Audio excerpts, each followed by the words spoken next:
நண்பர்களை பணக்கட்டளைகளை உணர்ந்து அகமகிழ்ந்து சொல்லுங்க.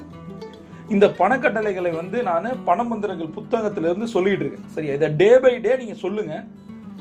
டெலகிராம்ல முதல்ல டெலகிராம் ஆப்பை இன்ஸ்டால் பண்ணி அதுல கொடுக்குற ஃப்ரீ ட்ரைனிங்கை அட்டன் பண்ணுங்க. அது மட்டும் இல்ல, தங்க நேர டைரியில ஒரு 10 விஷயங்களை நான் சொல்லியிருக்கேன். அதை யார் ஒருத்தங்க சரியா பண்றாங்களோ கடன் அடையும், பணம் நிறைய சம்பாதிக்க முடியும். லா ஆஃப் ஆக்ஷனை நம்பணும், லா ஆஃப் அட்ராக்ஷனை 2வதா நம்பணும். 3 முறை அதிகாலை இதை சொல்லணும், 8 முறை எழுதணும். இதை பண்ணி பாருங்க, உங்கள் வாழ்க்கை மாற்றம் 90 நாள் நடக்கும். பிரபஞ்சம் கொட்டி தர காத்திருக்கு. நீங்க ஒரு champion. See you on top.